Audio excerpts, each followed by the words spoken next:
Assalamualaikum warahmatullahi wabarakatuh. Halo semuanya. Pada video ini saya akan mempersembahkan hasil tugas saya, di mana tokoh yang telah saya pilih adalah Jabir Al-Battani, yang merupakan salah satu cendekiawan Islam di bidang falak atau astronomi pada masa Bani Abbasiyah. Nama lengkapnya adalah Abu Abdullah Muhammad bin Jabir bin Sainan al-Raqi al-Haranin al-Sabi al-Battani. Biasanya dipanggil dengan Al-Battani. Nama dulunya dilatinkan dan orang Eropa mengenalnya sebagai Albategnius. Al-Battani adalah seorang astronom, astrolog, dan ahli matematika yang dianggap sebagai astronom terbesar dan paling terkenal di dunia Islam pada abad pertengahan.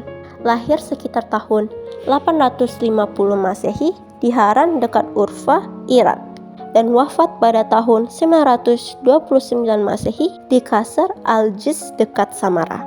Sejak kecil, Al-Battani tertarik pada keilmuan yang digeluti ayahnya, yaitu ilmu pengetahuan mengenai benda-benda langit atau falak. Ketertarikannya tersebut membuatnya bertekad mempelajari astronomi. Ketika usianya menginjak 20 tahun, keluarganya pindah ke Rakkah. Di tempat baru itu, Al-Battani semakin giat belajar ilmu astronomi dan mulai melakukan penelitian. Di Rakkah, Al-Battani mulai mempelajari naskah kuno karya Ptolemy yang semakin membuatnya jatuh cinta pada astronomi. Saat mempelajari ilmu astronomi, ia menemukan suatu penemuan besar, yaitu aphelion. Aphelion adalah titik terjauh bumi saat mengelilingi matahari tiap tahunnya. Menemukan perbedaan dari penemuan sebelumnya, Al-Battani memperbaiki penemuan Ptolemy dengan sangat teliti dan berhasil menemukan jumlah hari dalam satu tahun, yaitu 365,24 hari. Ia juga mampu memperbaiki dan menyusun tabel baru dari matahari dan bulan. Selain dalam bidang astronomi, Al-Battani juga memiliki pengaruh di bidang matematika. Ia memperkenalkan penggunaan trigonometri. Al-Battani menemukan beberapa persamaan trigonometri dan mengembangkan teori oleh Al-Marwazi tentang persamaan tangen dan kotangen, sehingga ia bisa menyusun tabel kotangen. Dia juga menemukan fungsi kebalikan dari garis potong dan cosecant dan menghasilkan tabel pertama cosecants yang ia disebut sebagai tabel bayangan, merujuk pada bayangan Genomon untuk setiap gelar dari 1 derajat hingga 90 derajat. Ia pun dijuluki Bapak Trigonometri. Berkat pengetahuannya akan trigonometri, ia melakukan penghitungan untuk mengetahui kemungkinan terjadinya gerhana. Dengan koreksinya terhadap Ptolemy pula, Al-Battani mampu memperkirakan munculnya bulan baru dan jarak matahari dengan bumi.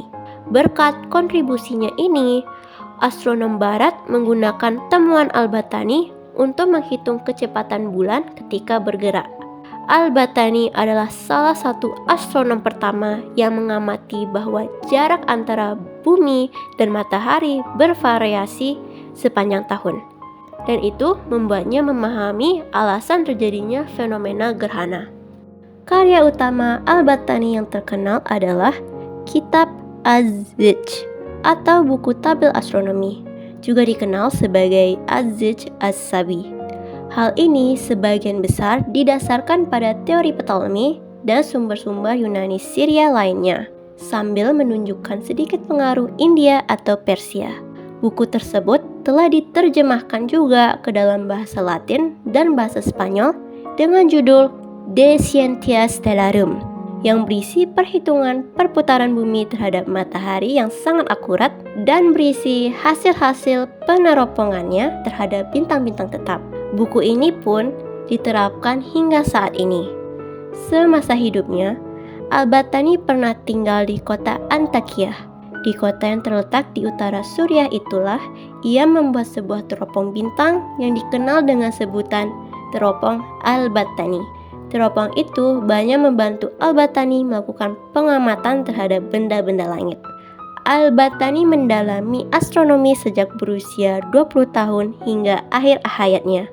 Lalande, ahli astronomi dari Prancis, mengatakan bahwa Al-Battani termasuk salah seorang dari 20 orang besar ahli astronomi dalam sejarah manusia. Ia juga mengatakan dalam bukunya yang berjudul Sejarah Alam Semesta bahwa Al-Battani merupakan ahli astronomi paling besar pada bangsa dan zamannya selain salah seorang ilmuwan besar Islam. Sekian dari saya ingin mengucapkan terima kasih banyak dan semoga video ini bermanfaat bagi kita semua. Mohon maaf bila ada kesalahan dalam pengucapan atau informasi yang saya berikan. Wassalamualaikum warahmatullahi wabarakatuh. Bye bye everyone, and don't forget to have a good day.